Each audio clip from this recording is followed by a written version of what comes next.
Welcome back to the ESA News Desk. I'm Ed Highland. We're talking with Davion Hill. Going to talk a little bit about the independent engineers group that you have, DNVGL, and I'll get all the letters out there. Davion, thanks so much for coming by and chatting with us a little bit. Tell us a little bit about your company's role here in the industry. Thanks for having me, I appreciate it. So DNVGL is the world's largest renewable energy consultancy. We offer primarily independent engineering services to help project finance occur. We've been doing this in the wind and solar space for quite some time, and we've been doing it in energy storage for about 10 years. So we've seen the technology grow from its early stages to now, to its now very commercial activity. And it's been interesting because our business has evolved with that, and we now very much are doing an analog to what we've always done in wind and solar, which is a sign to us that it's matured. So it's a good thing. You're known as independent engineers. Give us some thoughts, if you would, about some of the innovative contributions by your company to the industry. Sure. So we have a unique position of having laboratories. So we're able to do testing to help us inform our opinion when we're performing an independent technical due diligence role in a project. And what that allows us to do is understand literally the bleeding edge of technology in terms of what's performance of batteries, what's their lifetime, what's their ability to last. We've recently rolled out a program where we can test batteries. We can immediately start to see what voltage sensitivities they have, which contributes to its control parameters and how long it will last in the project as a result of its controls.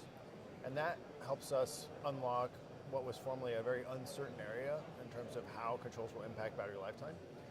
With that testing, that gives us the ability to opine very confidently on warranties, which helps bankability and helps finance. So we felt that was a bottleneck in the industry. We developed that program from scratch.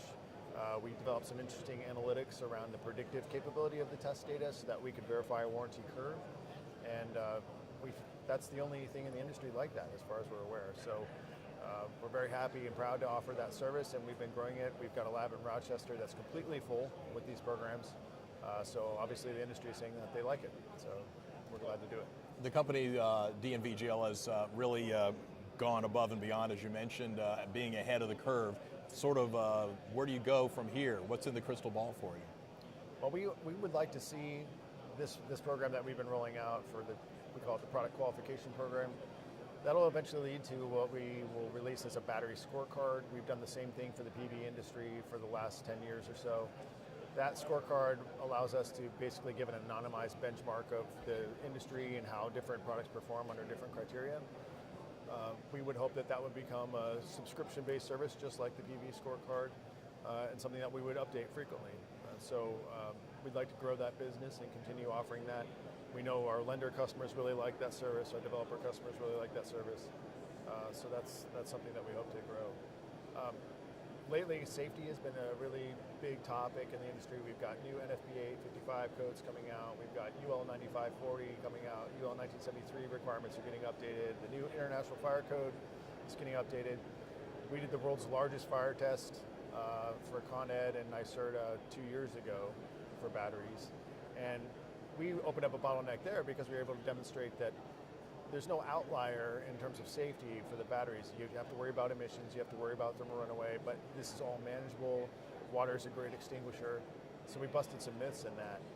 We were hoping that we could open the market with that test data, and we found that there's still uncertainties with these new codes that are coming out.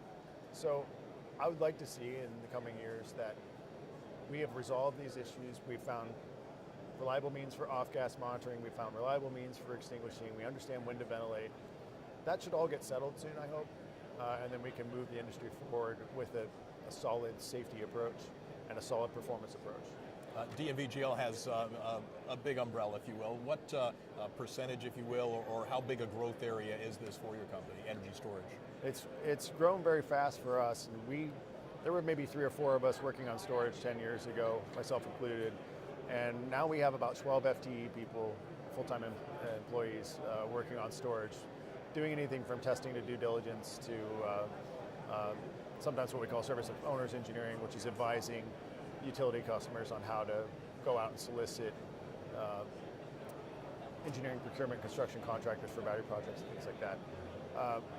And that's made our scope expand greatly because we are now, like I said, doing sort of an analog of everything we do in wind and solar, and we're very challenged to find experts and get staff that can help us grow the business. We're in a position where we feel that we're more limited by manpower than we are by the market opportunity. If we just hire more people, we could probably get more hours in and do more work. And that's a good position. That's a good problem to have. And I think it's common across the industry for other people like us. So it's definitely a growth area. So the help wanted sign is out, basically. For sure. Yeah, we do have openings. We're looking for experts. We need battery people. We need people to understand batteries. We need people to understand the safety aspects. And that's good. That's a sign that there's a need, and we're out there to fill it. Being here, why is it important to be at ESACon? ESA is great. ESA is one of the larger energy storage meetings throughout every year. This has a really strong buy-side component to the market.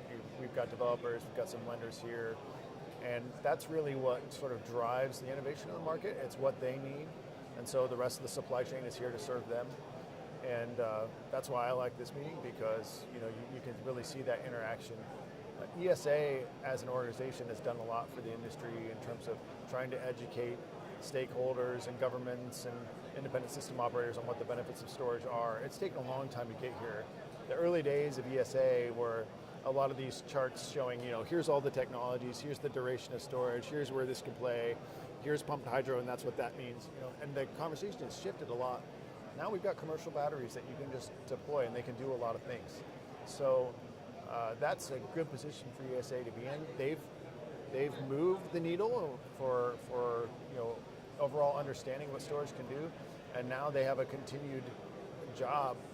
I think their job security is very solid for the future, because there's a lot to teach the industry about how to use energy storage going forward, and we're going to see markets evolve and open up as a result. So it's a good meeting to be at. And on that note, Davion Hill, thank you so much for joining us. Thanks, appreciate it. And this is the ESA News Desk.